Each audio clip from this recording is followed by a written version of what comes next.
এই মাহফিলে যখন আমরা এসেছিলাম, বাড়ি থেকে রওনা করেছিলাম, আমাদের পায়ের নিচে জুতা, স্যান্ডেল, ভ্যান, রিক্সা অথবা জমিনের মাটিও ছিল না, মোটর সাইকেলও ছিল না।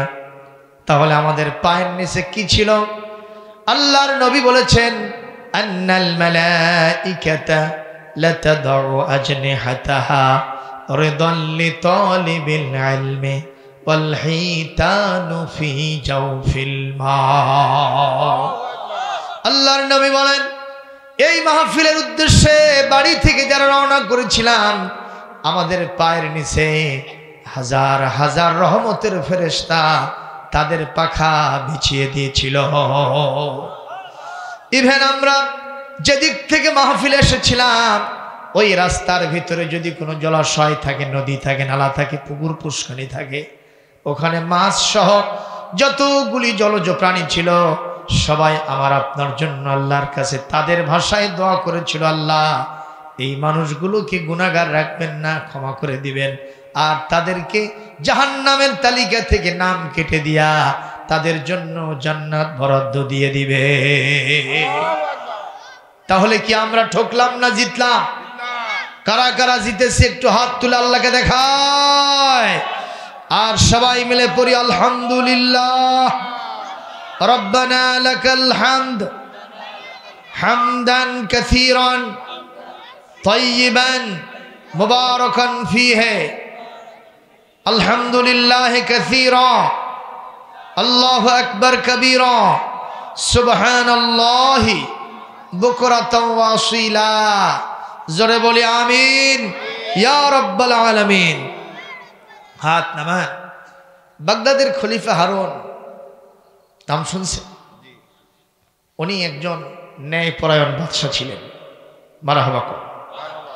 ওনার স্ত্রীর নাম ছিল জুবাইদা। কি নাম? জুবাইদা হলো ফার্স্ট লেডি ওই সময়। কারণ আমাদের দেশে যখন কেউ পুরুষ প্রধানমন্ত্রী হবে, তখন তার বউকে বলা হবে ফার্স্ট লেডি। যেমন এরশাদ চাচা ছিলেন, ওনার বউকে বলা হতো ফার্স্ট লেডি জৌসুন এরশাদ। এখন না হয় একেবারে খুনখুনা হয়ে গেছে, কথা কয় না। তো উনি ছিলেন ফার্স্ট লেডি। আসলে যারা রাষ্ট্রপ্রধান হয় তাদের ব্যস্ততা বেশি না কম? ধরে বলেন, টেনশন। যে যত বড় নেতা তার তত বড় টেনশন। আলহামদুলিল্লাহ কর, আল্লাহু আকবার কর। তবে যারা ইসলামের রাস্তায় চলে তাদের টেনশন নাই। যেমন হযরত ওমর, তিনি অর্ধেক পৃথিবীর শাসন করতেছিলেন। আল্লাহু আকবার বলেন। ওনার কি টেনশন ছিল? উনি একা একা রাস্তায় পায়চারি করতেন রাত 2টা-3টার সময়। মারহাবা দেন। আর আমাদের দেশে যদি একটা মেম্বারও আসে, আর যদি সরকারি দলের লিডার হয়, পিছনে 30-40-50 জন আছে। কর্তৃপক্ষ দাওয়াত দিয়েছে শুধু ওনাকে, উনি পিছনে নিয়ে আসছে 50 জনকে। ওনার ঘরের ভেতরে বসতে দিয়ে পলে চলে গেছে। ব্যাপার আছে না নাই? কারণ উনি বড় জোর 10-5 জনকে খাওয়াতে পারবেন, কিন্তু 100 জন 50 জনকে খাওয়ানো তার পক্ষে কি সম্ভব? সেক্ষেত্রে হযরত ওমর, তার কোনো সেলা ছিল না। মারহাবা জোরে কম। ওই জেরুজালেম থেকে লোকেরা এসেছে হযরত ওমরের সাথে দেখা করার জন্য। অনেক দূর থেকে আসছে উট নিয়ে, ক্লান্ত পরিশ্রান্ত। এই অবস্থায় ওই দেশে এক লোকের সাথে দেখা হয়েছে, সৌদি আরবের মদিনাতুল মুনাওয়ারায়। জিজ্ঞেস করেছে, হাল আনতা জিনসু লিহাযিহিল বালাদ, আপনি কি এই দেশের নাগরিক? বলে নাম, আমি এই দেশের নাগরিক। বলে আইনা মালিকুকুম, তোমাদের রাজা কোথায়? তখন ওই নাগরিক বলছে, লাইসা লানা মালিকুন বাল লানা আমিরুন, আমাদের কোনো বাদশা হয় না, আমরা মুসলমান, আমাদের যিনি নেতা হন তাকে আমির বলা হয়। একটু জোরে বলেন, আরো জোরে বলেন। ইসলামী দল বাংলাদেশে আছে না নাই? দেখবেন বিভিন্ন জায়গায় যারা দায়িত্বশীল তাদেরকে বলা হয় আমির। ওই সিলসিলাতে আলহামদুলিল্লাহ। বাইরে আমার এই লোকজন বলল, ওহে মদিনা মুনাওয়ারার নাগরিক, ঠিক আছে, তাহলে তোমাদের আমির কোথায়? ওনার চিন্তা হলো সম্ভবত অর্ধেক জাহানের যিনি রাষ্ট্রপ্রধান তার একটা বিশাল অট্টালিকা রাজবাড়ি থাকবে, কথা কয় না, হয়তো সেখানে তিনি আরাম ফরমাইতেছেন। তিনি যেখানে আছেন তার চতুষ্পার্শ্বে এসএসএফ বাহিনী, স্পেশাল সিকিউরিটি ফোর্স, 5 স্তর 7 স্তর নিরাপত্তা বলয় হয়তো থাকতেও পারে। এই জন্য বলেছে আইনা আমিরুকুম, তোমাদের সে আমির কোথায়? এই সৌদি আরবের নাগরিক বলছেন, আমি তো ওনাকে কিছুক্ষণ আগে দেখছিলাম ওই খেজুর বাগানের ভিতরে উট চড়াইতে। একটু জোরে কর আল্লাহু আকবার। এই কথা বলা অনুসারাম এই লোকদের ভিতরে একটা চিন্তা জাগাও সারা। অর্ধেক জাহানের ব্যক্তি, প্রেসিডেন্ট, তিনি এখন উট চড়াবেন, এটা এমন কেমন কথা হয়ে গেল, উল্টা পাল্টা হয়ে গেল। দেখি তো চলেন তো উনি কোথায় আছেন। সঙ্গে সঙ্গে এই লোকগুলি সেখানে চলে গেল এই লোকের সহযোগিতায়। যে দেখেন অর্ধ জাহানের খলিফাতুল মুসলিমিন আমিরুল মুমিনিন হযরত ওমর ইবনুল খাত্তাব রাদিয়াল্লাহু তাআলা আনহু রাস্তার ভিতরে যেখানে বালি আছে, বালুকা রাশির ওপরে তিনি, বিছানা নাই, বালিশ নাই, ওই ধুলার ভেতরে শুয়ে থেকে ডান হাতটা মাথার নিচে দিয়ে তিনি ঘুম পাড়তেছেন। আর সূর্যের আলোতে তার মাথার চান্দি ঘেমে গিয়া কপাল বেয়ে ওই সমস্ত ঘামগুলি পড়ে পড়ে বালুকময় প্রান্তরটা ভিজে গেছে। এই মুহূর্তে এই আগন্তুক জেরুজালেমের শরণার্থী দর্শনার্থী তারা বলেছে, এই যদি হয় অর্ধেক পৃথিবীর রাষ্ট্রপ্রধানের দশা, এই দেশের মানুষের হক যেহেতু তিনি আদায় করেছেন, উনি যদি রাস্তাও ঘুমান, রাস্তাও যদি তার বালিশ নাই, বিছানা নাই, তার কোনো র্যাব পুলিশ আর্মি বিজিবি নাই, তারপরেও তার কোনো নিরাপত্তার সমস্যা হয় না। আমাদের কাছে একটাই ধরা পড়ল, উনি দেশের মানুষের অধিকার আদায় করেছে। লিল্লাহি তাকবীর। তাহলে জবাব দেন, নেতার মতো নেতা হলে তার কোনো ভয়ের কারণ? আর আমাদের নেতাগুলা একা একা কি চলতে পারে? সারাদিন মিছিল করছে, মিটিং করছে, রাত্রে বাড়ি যাবে, তাও চেলারা নিয়ে গিয়ে বাড়ির ভেতরে ঢুকিয়ে দিয়ে আসে। কারণ ওনার চিন্তা আছে যে আমার একটা এন্ট্রি শক্তি আছে, যে পজিশনে আমি আসছি আরো 2-4 জনকে ঠকাইয়া আসছি। কথা কয় না বারে? মন খারাপ করতেছে ভাইরা, মন খারাপ করতেছেন। আমি কোনো দলের নাম নিব না, একটু ঠাড়ে ঠোরে চিন্তা করলে আপনার হাতের কাছেও পেয়ে যেতে পারেন। মন খারাপ হলো? আমার ভাইরা, হযরত ওমর কেমন লিডার ছিলেন, যার সম্পর্কে আমার নবীজি নিজে বলেছেন, আসাদ্দুহুম ফি আমরিল্লাহি ওমর। আমার সাহাবীদের ভিতরে হযরত ওমর এমন ছিলেন, আল্লাহর বিধান লঙ্ঘিত হবে, আল্লাহর বিধানের অন্যতা হবে, এটা অন্য কেউ মেনে নিলে মেনে নিতে পারে, আমার ওমর সেটা কখনো মেনে নিতে পারে না। মারহাবা, জোরে কর। এই জন্যই কবি বলেছে, দাও খোদা দাও আবার আমায় ওমর দারাজ দিল, দাও খোদা দাও আবার আমায় ওমর দারাজ দিল, দাও আলীর মতো বীর সেনানী, আলীর মতো বীর সেনানী জাগাতে নিখিল, দাও খোদা দাও আবার আমায় ওমর দারাজ দিল, হামজাকে দাও ঘরে ঘরে জীবন দিতে অকাতরে, আমার কাবা ভাঙতে এলে, আবার কাবা ভাঙতে এলে পাঠাও আবাবিল, দাও খোদা দাও আবার আমায় ওমার দারাজ দিল। একটা মারহাবা দেওয়া গেল না? আরো জোরে হয় না? আপনারা হিংসা করতেছেন না যে বগুড়ার বক্তা এসে এখানে চিল্লা পাল্লা করতেছে, আমরা তাকে মারহাবা দেবো কেন? মারহাবা দিলে আব্দুল মোমিনকে দেব, তাই নাকি? তাই আমি আজকে আপনাদের মেহমান, ঠিক না ঠিক? আর মেহমানের ব্যাপারে রসুল বলেছেন, তোমরা যদি কেউ মেজবান হও ফালিয়ুকরিম যায়ফাহু, তার দায়িত্ব হলো সে যেন মেহমানকে আদর করে সম্মান দিয়ে দেয়। আপনারা কি দিতে রাজি আছেন? সবাই রাজি আছেন? দেখি কারা কারা রাজি নাই। একটু টেকনিক করেছি না?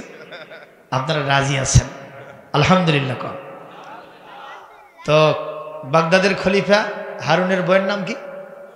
জুবাইদা। খুব একটা সময় তো পায় না। একদিন রাজকার্য সেরে এসে দেখে বিবি মন ভাঙ্গা হয়ে বসে আছে। তো বিবিকে বলল, তুমি মন ভাঙ্গা হয়েছো কেন? একটু কি বাইরে পার্সিটি করতে যাবে আমার সাথে, রুচির পরিবর্তনের জন্য? আমরা হলে কি করতাম? বিবিকে নিয়ে চলে যেতাম স্বপ্নপুরী, চলে যেতাম ভিন্ন জগৎ। আপনাদের পাশে লালপুরে কি যেন হয়েছে, গ্রিন ভ্যালি আছে না? নাই? এই সবগুলি জেনার রাস্তা খুলে দিচ্ছে আজকে, কথা কয় না। এগুলোতে গিয়ে যদি কোনো কপতি বাকবাকুম করে, যদি একজনের ছেলে আর একজনের মেয়ের সাথে অবৈধ প্রেম জমে যায়, জেনা ব্যভিচারের রাস্তা খুলে যায়, যারা এই সমস্ত রিসর্ট তৈরি করেছেন জাহান্নামে যাওয়ার জন্য প্রস্তুত হয়ে যান। কথা বলতে হবে, ঠিক কিনা? আমাদের বগুড়ায় মমইন তৈরি হয়েছে, ওখানে গেলে আপনি বুঝতে পারবেন না এইটা বাংলাদেশ। ঢাকা তো দূরের কথা, বাংলাদেশই না এটা। গেছেন ঠ্যাঙ্গামারাই কোনোদিন?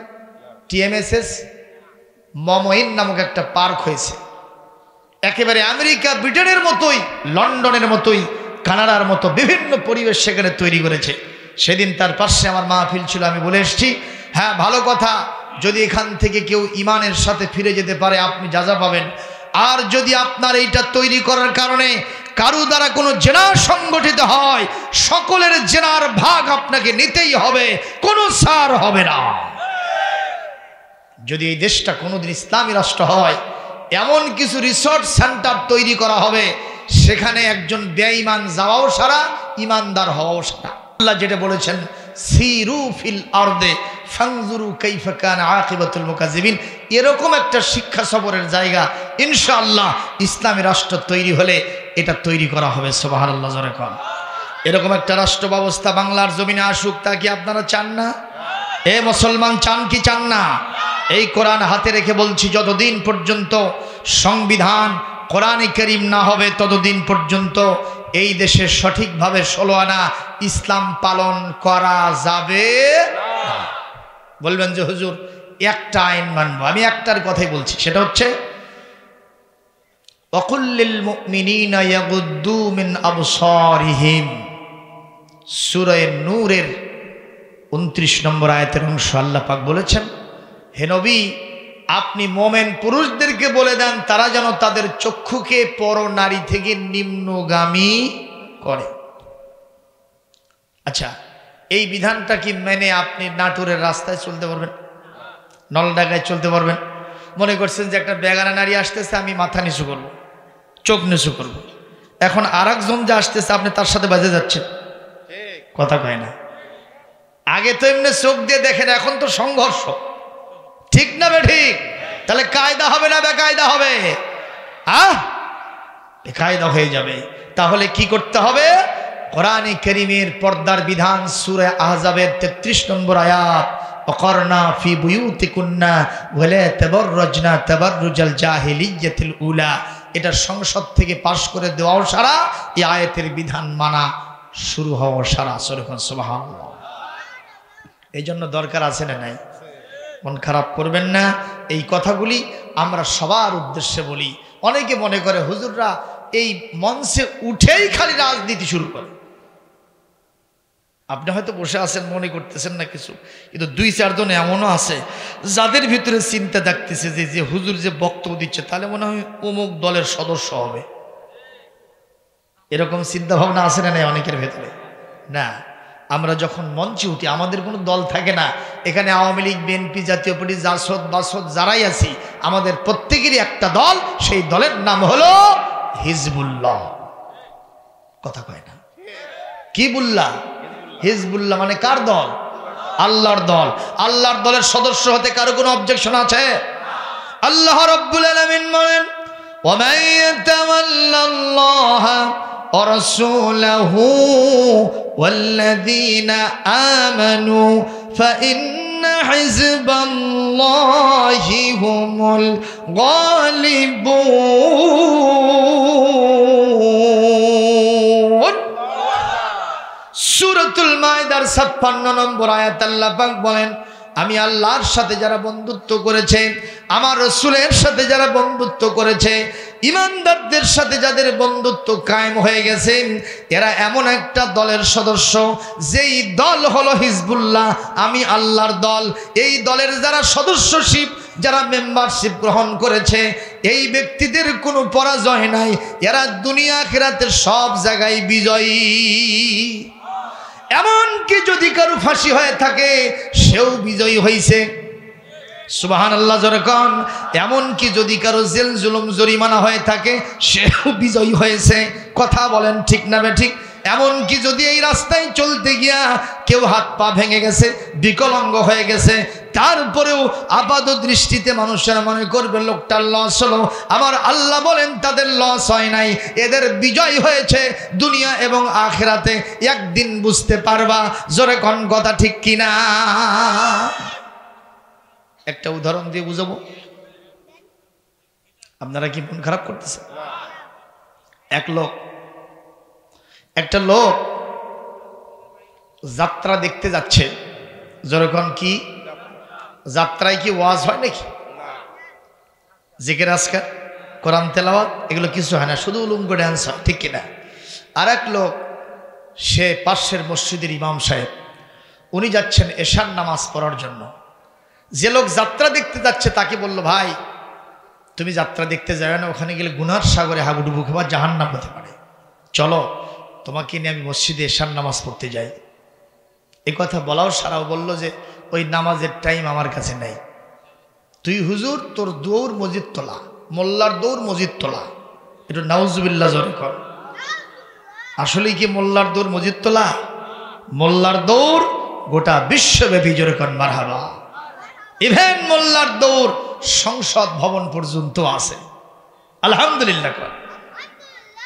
তো যে লোকটা বলল যে আমি নামাজের টাইম নাই, তুমি যাও মসজিদ নিয়ে পড়ে থাকো, আমি যাত্রায় দেখতে যাব। যে লোক, ইমাম সাহেব নামাজ পড়তে গেছেন, আষাঢ় মাসের রাত ছিল, যখন এশার নামাজ হয় তখন বৃষ্টি হয়ে রাস্তাটা পিচ্ছিল হয়ে গেছে। এখন এই লোকটা নামাজ পড়ে যেই না বের হয়েছে, বুঝছেন, পাটা খালি শরৎ বোঝেন নাই, পিছলে পড়ে পাকা ড্রেন ছিল, ওর ভিতরে ঢুকে পাও ভেঙে গুঁড়ো মুড়া। এখন দুইজন মুসল্লির কান্ধে ভর করে বাড়িতে গিয়া গভীর রাত পর্যন্ত শুধু লালাইতেছে, এরম করতেছে। আর ওই বৌসল তারা পায়ে বিভিন্ন মালিশ করে দিচ্ছে। ইতিমধ্যে যাত্রা দেখনেওয়ালা রাত 2টার সময় ওখান থেকে এসে আর বউ বলতেছে, কে রে সকিনা, ওটি লালাই কে রে? কথা বুঝতেছেন না? ওটি লালাই কে? কয় যে ইমাম সাহেব মসজিদে নামাজ পড়তে গেছিল, তো ওখানে নামাজ পড়তে যায় মসজিদ থেকে বের হওয়ার সময় পাও পিছলা ড্রেনের ভেতরে যায় পাওটা ভাঙে গেছে। তোর বউ করছে, দেখ তো অকনই সবারে যাত্রা দেখতে যাই। কথাটা বোঝেন নাই? বুঝছেন? মানে ওর চিন্তা ভাবনা অনুযায়ী হক রাস্তায় আসে, কথা কয় না কেন? এখন ওর বউ বলতেছে, খবরদার নাউজুবিল্লাহ কও, এ কথা যেন জীবনে মুখ উচ্চারণ করবে না। একটা ভালো কাজে যে পড়ছে, আল্লাহ বিপদ দিছে, তাতে তুমি এ কথা কেন কও? তুমি তো খারাপ জায়গা থেকে আসলে। এই জীবনে কোনোদিন কবু না আমি খারাপ জায়গায় গেছি। যদি আমি খারাপ জায়গায় যেতাম তাহলে আমার পাও শক্ত হলো, ওই হুজুরের পা ভাঙলো কেড়ে। ওর বউকে জাত মতো ধরছে।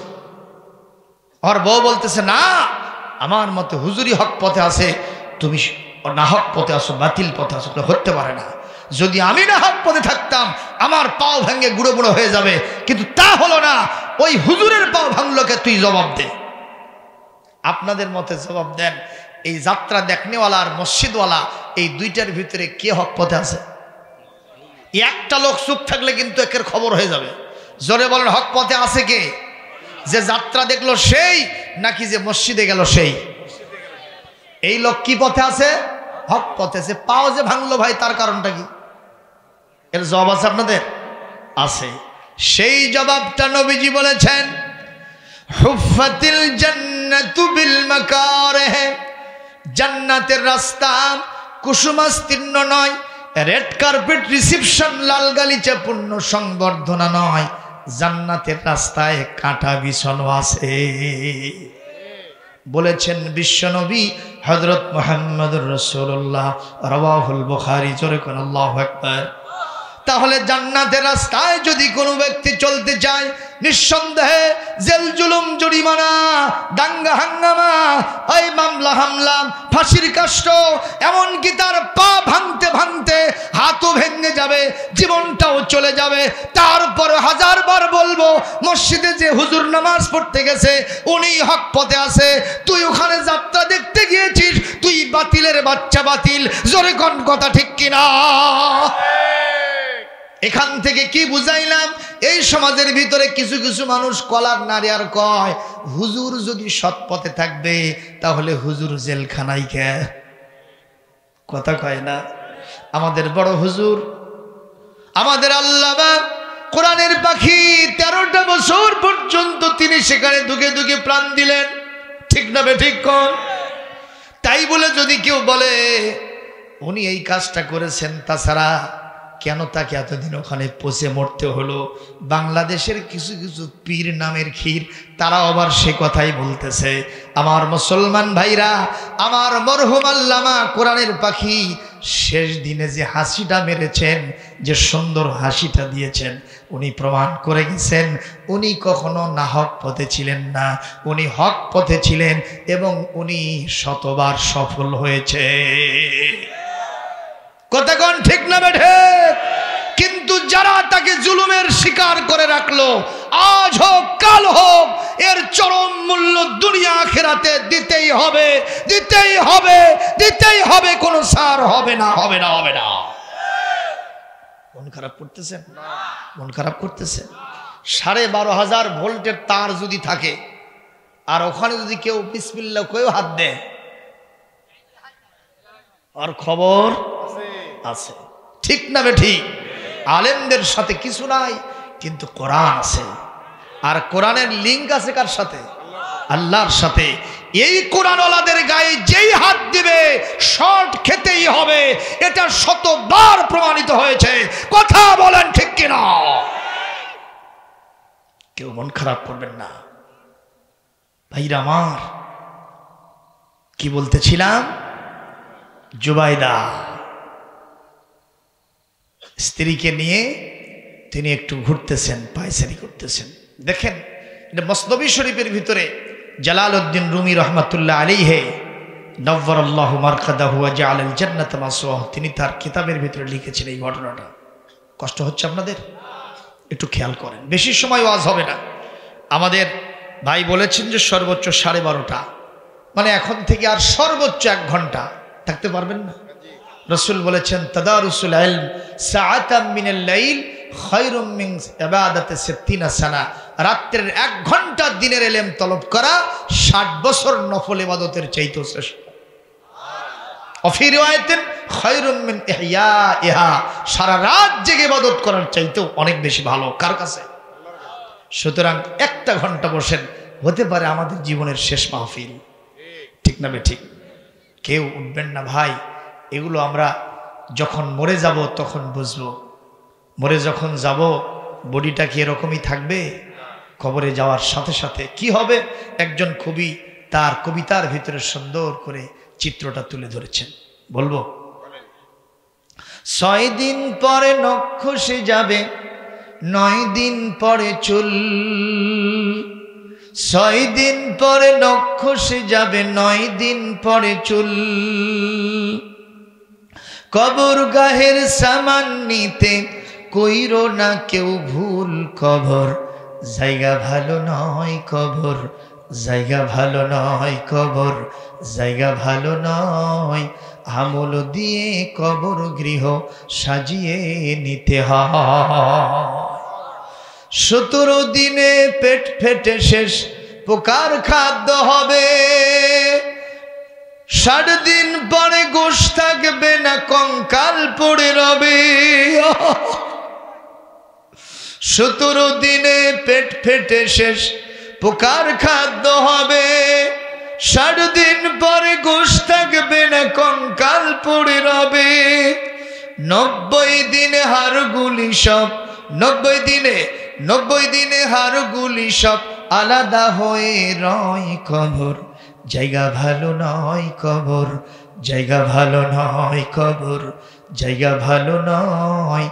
আমল দিয়ে কবর গৃহ সাজিয়ে নিতে হয়। কবির এই কথাটা কি ঠিক আছে? সুতরাং সেই নির্মম পরিণতির কথা স্মরণ করে 1 ঘন্টা এখানে দিয়ে দেন, হতে পারে আমাদের জন্য নাজাতের জরিয়া।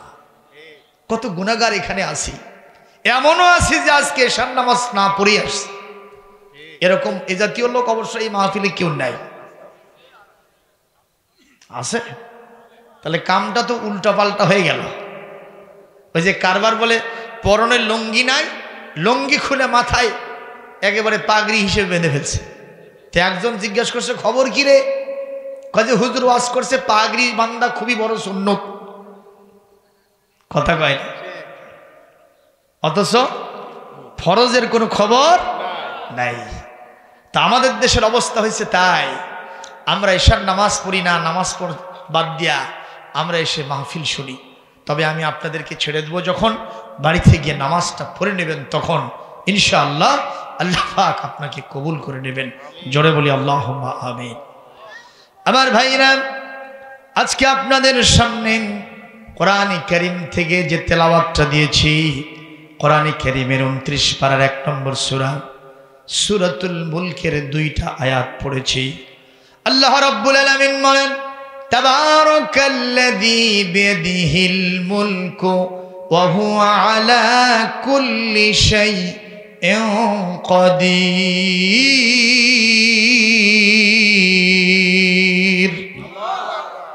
আল্লাহ রাব্বুল আলামিন বলেন, মহাবরকতময় সেই মহান সত্তা আল্লাহ, তিনি এমন ক্ষমতাবান, এমন তিনি পাওয়ারফুল। তার হাতের ভিতরে বজ্রমুষ্টির ভিতরে সমস্ত ক্ষমতাগুলি রয়ে গেছে। যেরকম সুবহানাল্লাহ। আমেরিকার মূল ক্ষমতা কার হাতে? একটু জোরে বলবেন। এরপরে আমাদের ব্রিটেনের মূল ক্ষমতা কার হাতে?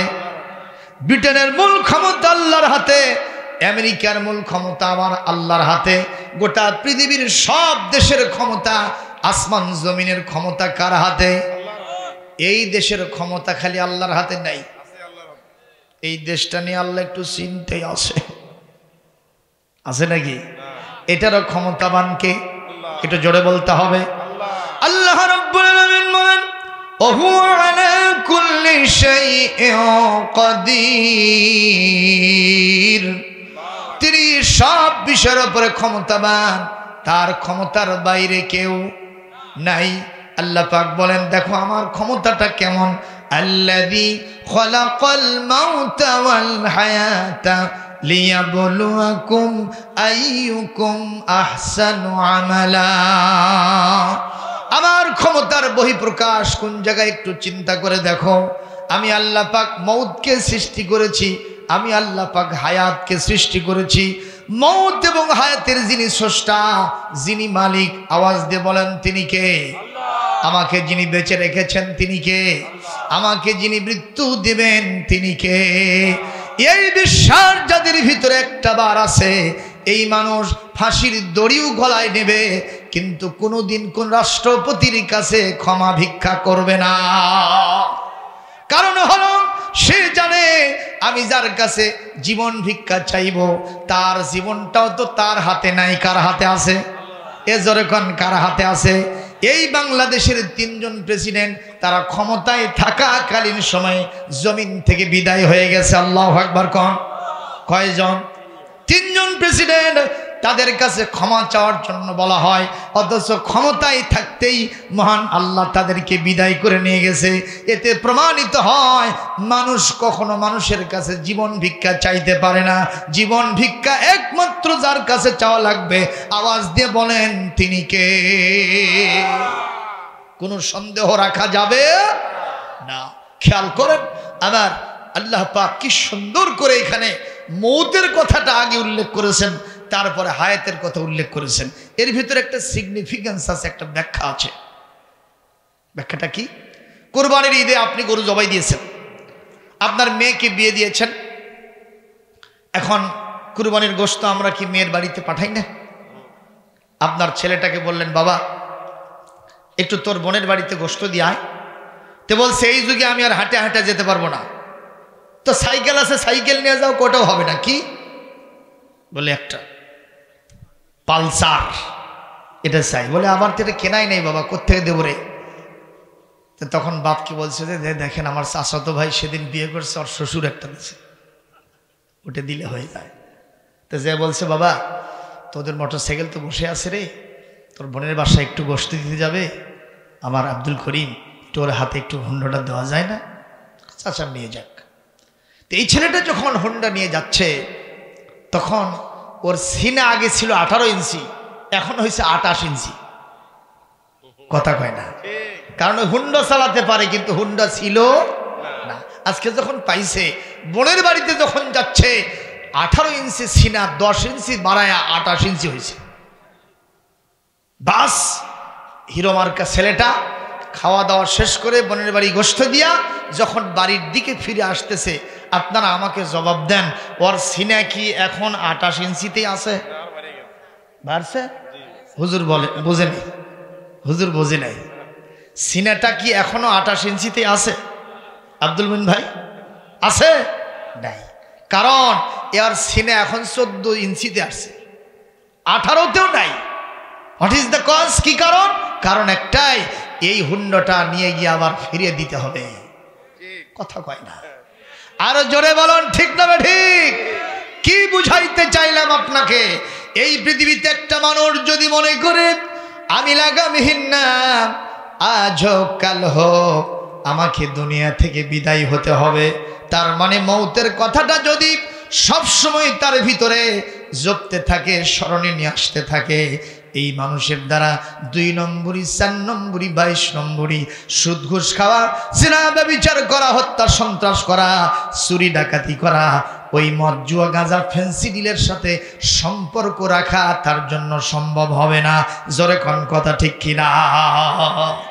এই জন্য আল্লাহ রাব্বুল আলামিন বলেন, আগে তুমি মৌতের কথা স্মরণ করো, তাহলে তোমার জীবনটা তোমার জন্য অনেকটা জবাবদিহিমূলক হবে। তোমার জীবন তোমাকে জান্নাতে যাওয়ার জন্য সহযোগিতা করবে। জোরে বলেন আল্লাহুম্মা আমিন। মুসলমান একটু খেয়াল করেন, আমার আল্লাহ পাক, আমার মহান কুদরতওয়ালা আল্লাহ, তার হাতে কত বড় ক্ষমতা রেখে দিয়েছেন। একটু খেয়াল করবেন, আল্লাহর নবী 6ষ্ঠ হিজরিতে হুদায়বিয়ার সন্ধি করার পরে যখন তিনি লক্ষ্য করলেন ওদিক থেকে সম্মিলিত বাহিনী মক্কা থেকে মদিনা অ্যাটাক করার জন্য এসেছে, যুক্ত ফ্রন্ট গঠন করেছে, মহাজোট গঠন করেছে, এই মুহূর্তে আল্লাহর নবীর সিদ্ধান্ত হলো, আমি আমার মদিনাকে প্রোটেকশন দেওয়ার জন্য মদিনার পাশে আমি বিরাট একটা গর্ত খনন করব। এটাকে খন্দকের গর্ত বলা হয়। জোরে কোন সুবহানাল্লাহ। বিশাল গর্ত হয়ে গেল। আমার নবীজি সাল্লাল্লাহু আলাইহি ওয়াসাল্লাম তিনি এমন নেতা ছিলেন, কর্মীদেরকে লাগায় দিয়া উনি নাক ডেকে ঘুম পারবেন এমন নেতা তিনি ছিলেন না, বরং আমার নবীজি কাঁধে কাঁধ মিলিয়ে খন্দক কেটেছেন এবং খন্দকের মাটি বহন করেছে। এরকম লিডার এখন খুব কম। কথা হয় না, ঠিক না বেঠে? আম্মা জানা আয়েশা একদিন আমার নবীকে বললেন, ইয়া রাসূলুল্লাহ, ইয়া হাবিবাল্লাহ সাল্লাল্লাহু আলাইহি ওয়াসাল্লাম, আপনার পিঠটা কেন একটু কুঁজা হয়ে গেছে, এটা কি বয়সের কারণে হলো? আমার নবীজি দু চোখের পানি ছেড়ে দিয়ে কান্দেন আর বলেন, আয়েশা বয়সের কারণে পিঠটা কুঁজো হয় নাই। কি জন্য হলো? বলে মদিনাকে প্রোটেকশন দেওয়ার জন্য খন্দক কেটেছিলাম, ওই খন্দকের মাটিগুলো বহন করতে করতে আমার পিঠটা পর্যন্ত কুঁজো হয়ে গেছে। একটু জোরে কর আল্লাহু আকবার, আরো জোরে বলেন না আল্লাহু আকবার। আল্লাহর নবী সাহাবীদেরকে বললেন, আমার একটু ক্লান্তি এসে গেছে, আমি একটু রেস্টে যাব, তোমরা কাজ চালাতে থাকো। নবী আমার রেস্টে গেছেন। সাহাবায়ে আজমাইন কোদাল দিয়ে কাটতেছেন, শাবল দিয়ে কাটতেছেন। হঠাৎ করে এত বড় একটা পাথর বেজে গেল ওই খন্দকের গর্তের ভিতরে। সাহাবায়ে আজমাইন প্রায় 1300 সাহাবী, 1500-এর কাছাকাছি সাহাবী রাদিয়াল্লাহু তাআলা আনহুম, তারা শাবল দিয়ে আঘাত করে। দেখা যায় কিছুতেই কাম হয় না, শাবল উষ্টে ওঠে কিন্তু এতটুকুন পর্যন্ত ভাঙ্গা যায় না। আমার নবীজির কাছে গিয়ে সাহাবায়ে আজমাইন রিপোর্ট করলেন, ইয়া রাসূলুল্লাহ, ইয়া হাবিবাল্লাহ সাল্লাল্লাহু আলাইহি ওয়াসাল্লাম, এত বড় একটা পাথর ভেজে গেছে, আমরা 1000 বার চেষ্টা করেছি, আমাদের শাবল আমাদের কোদাল মারাও সারা, উষ্টে ওঠাও সারা, এটা এতটুকুন ভাঙা যায় না, আপনি সারা বোধ এটা হবে না। আমার নবীজি সাল্লাল্লাহু আলাইহি ওয়াসাল্লাম সাহাবীদের সাথে ওখানে চলে গেলেন। যাওয়ার পর সাহাবীদেরকে বললেন, খবরদার খবরদার, তোমরা ওখানে থাকবে না, ওখান থেকে সরে যাও। আল্লাহর নবী খন্দকের পার থেকে একটু নিচের দিকে পাথরের উপরে জোরে একটা জাম করলেন, একটা লাফ মারলেন। লাফ মারাও সারা আল্লাহর নবীজি বতন মোবারক, পেট মোবারক থেকে একটা যে কাপড়টা ছিল তার পেটের উপরে, এটা সঙ্গে সঙ্গে উন্মুক্ত হয়ে গেছে, কাশফ হয়ে গেছে। উপস্থিত 1500-এর মতো সাহাবী তাকায় দেখলেন ওই কাফের বেদিনরা যারা এসে ওখানে আটকা পড়েছিল তারাও তাকায় দেখলো আমার দিনের নবী, দিন দুনিয়ার বাদশাহ, যিনি হা বললে হালাল হয়, না বললে হারাম, না বললে হারাম হয়ে যায়, যিনি আঙ্গুল উঁচু করলে ওই আকাশের চাঁদটা দ্বিখণ্ডিত হয়ে যায়, পা বাড়ালে আরশে আজিমে চলে যায়, যিনি মাথা উঁচু করলে কিবলা পরিবর্তনের আয়াত নাজিল হয়ে যায়, যিনি মোনাজাত করার জন্য হাত উঁচু করতে দেরি হয়, মোনাজাত কবুল হতে এতটুকুন দেরি হয় না, যার দোয়ার কারণে উহুদ পাহাড়টা পর্যন্ত সোনার পাহাড় হয়ে যায়।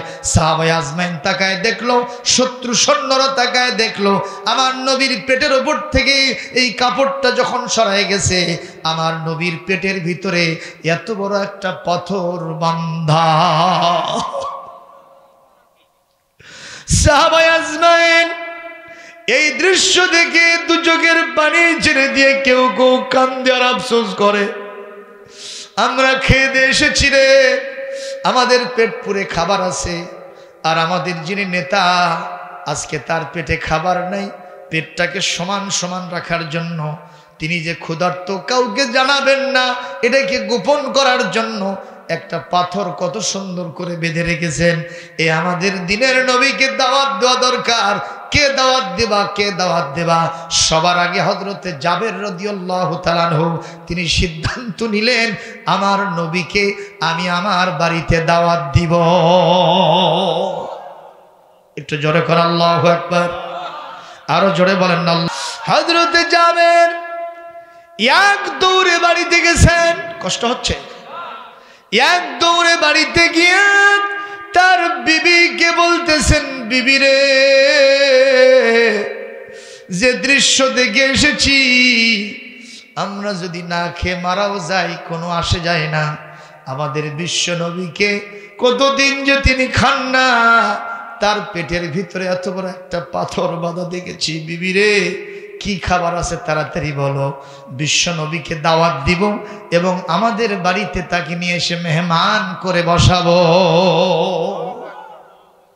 বিবি জবাব দিলেন, প্রাণের স্বামী, বিশ্ব নবীর মতো একটা বড় মেহমান, মুআজ্জাজ মুকাররম মুহতারাম অনারেবল গেস্ট, রয়্যাল গেস্ট আমাদের বাড়িতে আসবে, আমাদের এই জিরো মার্কা বাড়িটা তো হিরো হয়ে যাবে। কি বিবি পাইছেন দেখেন। আর আমরা যদি বাড়িতে গিয়ে কোনো মেহমানের কথা বলি, বিবির তখন বড় বড় চোখ দেখা লাগে। অবশ্য সিংড়া আর নলডাঙ্গা মদনডাঙ্গায় এই কাম নাই, এখানকার মহিলার খুব ভালো, এখানকার মহিলারা তাদের স্বামীকে খুব আদর যত্ন করে, স্বামীর ব্যাপারে তাদের কোনো অবজেকশন নাই। তা আমাদের বগুড়া জেলায় এমন কিছু মেয়ে আছে, ওরা মানুষ না, আস্ত কাউয়ার জাত, কথা কয় না, আছে না? স্বামী যদি বলে এটা ডান, ওর সঙ্গে সঙ্গে বলছে না এটাই বাম, আছে না? নাই। ওই যে এক স্বামী বিচার করতেছিল, মাতব্বর তো একজন বলতেছে, মাতব্বর সাহেব বিচারটা একটু সংক্ষেপ করেন। কেন? কয় যে আপনার বিবি খরস্রোতা নদীর ভিতরে পড়ে গেছে, তাড়াতাড়ি যান, তলিয়ে গেল। তো আরো বিচার লেট করতেছে। তো লোকেরা বলছে বিবির প্রতি আপনার মহব্বত নাই। এগুলো তোমরা বুঝবে না, আমার বিবির প্রতি 16 আনা মহব্বত আছে। যাই হোক, বিচার সালিশ শেষ করে গেছে। তো স্রোত যাচ্ছে এইদিকে, উনি বিবি খুঁজতেছেন এইদিকে। কোন দিকে?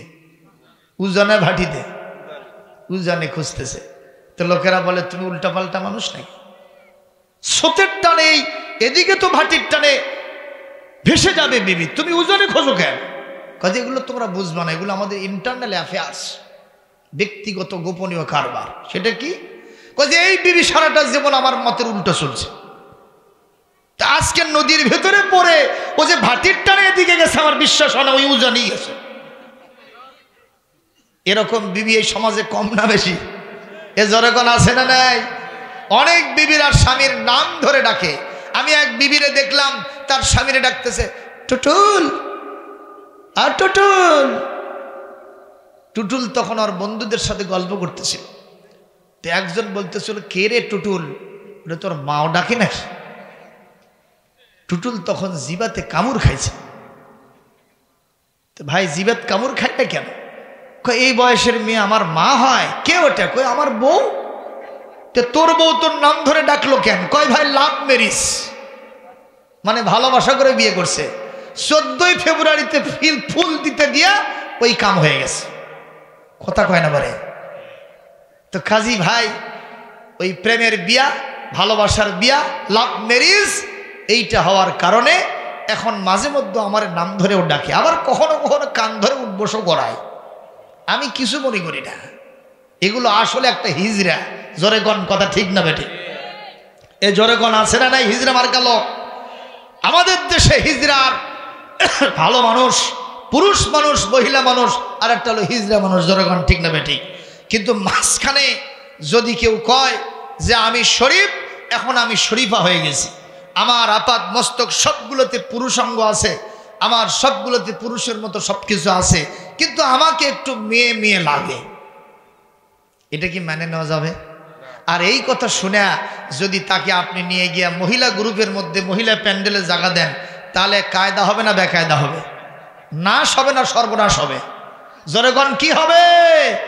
যদি আপনাকে ওই শিয়াল এসে বলে আমি শিয়াল ঠিকই, কিন্তু আমাকে একটু মুরগি মুরগি লাগতেছে, এই কথা শুনে মুরগিটাকে নিয়ে কি বলে, শিয়ালটাকে নিয়ে গিয়ে মুরগির ঘরের ভেতরে আপনি ছেড়ে দেন, আপনার মুরগি বেড়ে পুরো ঘরা ভরে যাবে। যাবে নাকি মুরগির ঘরের 12টা বাজবে? বাজবে কি বাজবে না? জোরে কোন ঠিক কিনা? আজকে পাঠ্যপুস্তকে গতকাল আমার বগুড়ার গাবতলীর মকসিদি আলিম মাদ্রাসায় আমার প্রোগ্রাম ছিল। আমি যেখানে বসলাম সেই জায়গাতে ছিল লাইব্রেরি। আমি আমার এই ছাত্রকে বললাম, দেখি দাও তো 7-এর বইটা, ইতিহাস ও সামাজিক বিজ্ঞান বই। সময় পাইলাম, ওই বইটা আদ্যপান্ত পড়ে দেখলাম শরীফ থেকে শরীফা। আজকে আমরা তাকে স্থান দিয়ে দিচ্ছি। একটা পুরুষ মানুষ, সে যদি একটা ছেলে মানুষ, তাকে যদি মহিলা মহিলা মনে হয়, সে মহিলাদের ভেতরে ওঠা বসা করবে, তার কোনো সমস্যা নাই। একটু চিৎকার দিয়ে জোরে নাউজুবিল্লাহ বলতে হবে, আরো জোরে বলতে হবে নাউজুবিল্লাহ। বাংলার জমিনে, যেই জমিনে মসজিদের আজানে, ফজরের আজানে আমাদের ঘুম ভাঙে, ঈশান নামাজ পড়ে ঘুমিয়ে যায়, লক্ষাধিক 3 লক্ষ 3.5 লক্ষ মসজিদ, হাজার হাজার মাদ্রাসা, খানকা, মক্তব, মার্কাজ দিয়ে ভরা, এবং বিশ্ব ইজতেমা 2 দফায় লক্ষ লক্ষ জনতা উপস্থিত হয়, সেই দেশে শরীফ থেকে শরীফার এই গল্পের মেয়েটা বাংলাদেশের মাদ্রাসায় চলতে পারে না, পারে না, পারে না। জোরে বলতে হবে, কথা ঠিক না বে ঠিক? আমরা এই দাবি সব মাহফিলে জানাই আসছি। আজকে আপনাদের মাধ্যমে জানাইলাম। এবং মাননীয় শিক্ষামন্ত্রী তিনি বলেছেন যদি কোনো খারাপ কিছু থাকে এটাকে আউট করে দেওয়া হবে। আমরা বলবো এখনো হয় নাই, অতি দ্রুততার সাথে বাংলাদেশের মুসলমানদের কাছ থেকে এই বইটাকে আউট করে দিতে হবে। আমার কথার সাথে যারা একমত আছেন দুহাত তুলে আল্লাহকে দেখাও।